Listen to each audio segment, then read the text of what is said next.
Why is Peter Thiel hosting invite-only Antichrist talks in Rome, the Vatican's backyard, infuriating the Pope while pushing AI that's got everybody freaking out about the future? Allegedly, behind closed doors, the Palantir founder is talking a lot about a one-world state, but at the same time, Palantir seems to be using technology that would enable just that. This isn't out of the blue for Peter. He's done similar talks in California with 0 recordings, no transcripts, and no transparency. But why would he be giving these talks in Rome?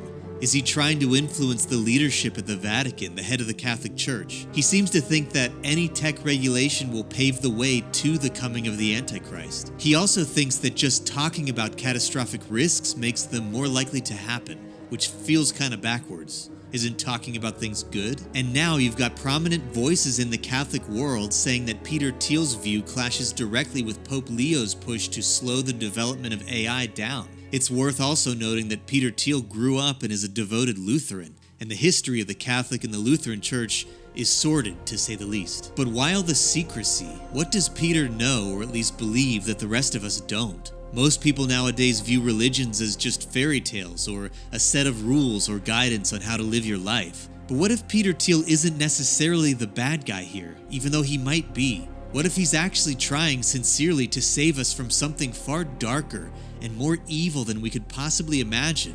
Something that's coming, something that's hard to put a name or a face to without drawing on ancient texts and beliefs. Would you go to a church that worships aliens? This is the Aetherius Society, a UFO-based church started in 1955 by George King. Flow through all the children upon the earth this very moment, and see the great and wondrous glory of his divine heritage.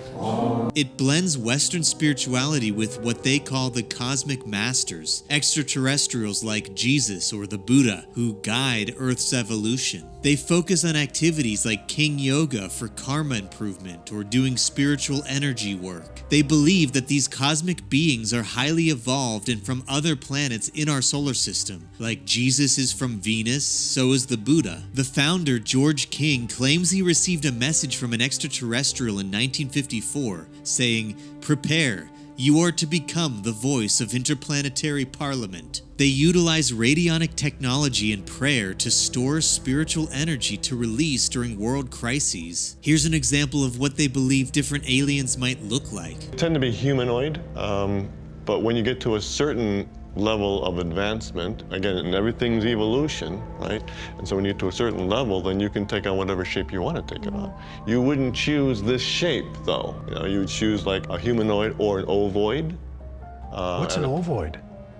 Ovoid's an ovoid. You know, it's like an egg shape, like an elongated egg shape. So are you on board? What's keeping you from attending this alien church? Imagine spending hundreds of thousands of dollars to be trained into believing that the sun, the source of all life, that which plants and animals seek out, the thing that everybody wishes they had more of, the thing that makes you look better and feel better and actually physically be healthier when you spend time in it, spending all of that money to believe that this thing is evil and you have to hide from it. This footage is from a conference in Hawaii for dermatologists, the doctors who specialize in skin. It's been proven and known that vitamin D acts more like a hormone than a vitamin.